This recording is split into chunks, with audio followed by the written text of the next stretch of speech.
Real talk, you need to see the game for what it is. Not just the game with women. Women is a small piece of the puzzle. I mean the game of life. By recognizing game, I mean recognizing reality, the way things really are, and not arguing with it. Arguing with reality is mental weakness. Protesting is for proles. The rabbit doesn't protest the lion, it runs. The rabbit runs because the rabbit knows the lion doesn't care about its protests. In the same way, the political class does not care about the protest of the proles. Okay? It's not fair, but that's the way it is. It doesn't matter whether it's under communism or fascism or capitalism or any other ism people in power want to sell you. Outcomes in the game of life are always unequal because people are unequal. Even with capital completely off the table, power and status are still a competition and still unequal. A quick look into the Russian communist utopia will make that obvious. If you think Stalin was equal to his comrades, you need to read a history book. In fact, I suggest you read a lot of history books because reading history will put a bullet in your idealism, and that's a good thing because you need another ism like you need a hole in the head. Instead, you need to be able to see things clearly, and history gives you sight beyond sight because history repeats itself with mathematical precision. History gives you the power to predict the future. And my prediction for the future is that history will repeat itself. People will form up into large tribes called countries. They will either elect politicians or submit to strongmen through force.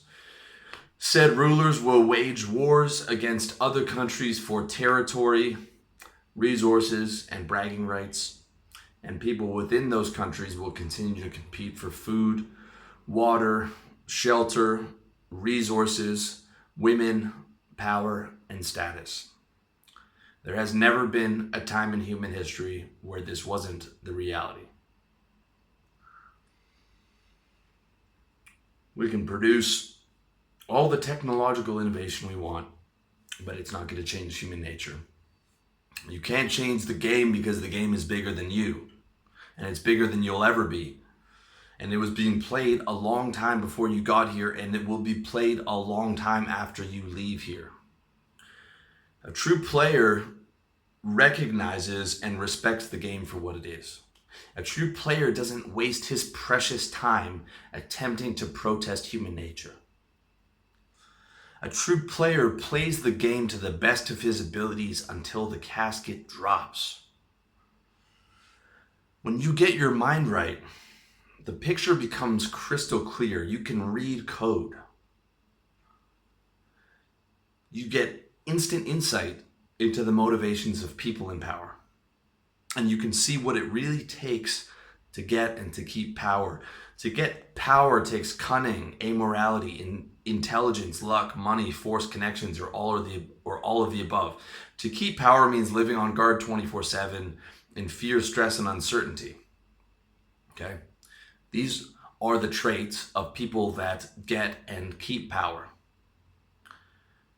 But just because you understand that does not mean you have to choose that path. You get to choose your own path because there's many paths in the game of life. Instead of playing for power, you can play for happiness and freedom, for health, wealth, women, and living in sunshine. You can stop believing in other people's dreams and start believing in yours. You can leave all the isms and movements behind. You can live life on your terms and stay true to your path in the game. When you stay true to the game will be true to you. But the key is you have to play. There is no such thing as sitting on the sidelines in the game of life. It does not exist. It does not exist. You need to get up and compete for money, food, resources, women, and shelter because someone else is going to take those if you don't get them. Someone else is going to take your client money. Someone else is going to take your potential girlfriend. Someone else is going to take the condo you wanted to live in. This is the reality of the game of life. You have to play. This is the game. You can do it ethically and fairly and add value, but you have to compete.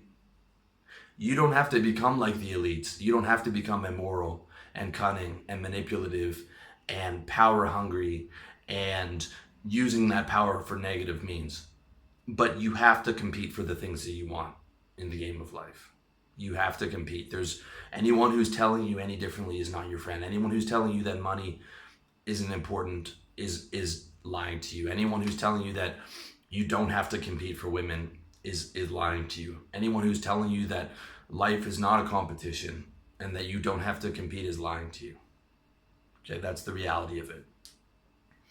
That's the reality. You can do it ethically, you can do it fairly, you can do it by adding value, you can do it on your own terms, you can do it chasing freedom and happiness, but you still have to compete. You still have to compete. Okay? You have to play. There is no sidelines. You either play or you get played. The game is not a spectator sport. People who say they aren't playing the game of life are getting played. You can't not play as long as you're alive. Right? You need water, you need shelter, you need food, you need money, you need sex and affection from women. And the list goes on and on and on. You need all these things. You need to get up and you need to play for them every day. And the harder you play, the more of this stuff you're going to get. And people say that's materialistic, but this is the reality. Okay?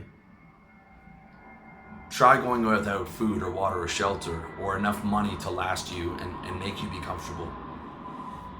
This is the reality. You have to play for these things while you're alive. The good news is you can create the life you want if you're willing to play for it, if you're willing to play really hard and think of the long term and play harder than the next guy and the guy beside him and the next 100 guys. You can create the life that you want, truly. And lucky for you, today is the absolute best time to play the game of life in human history. So get after it. Go get what you want. Go compete, go play to the best of your ability. Be ethical, be honest, add value, be a good guy, but play hard and play to win. Thank you for watching.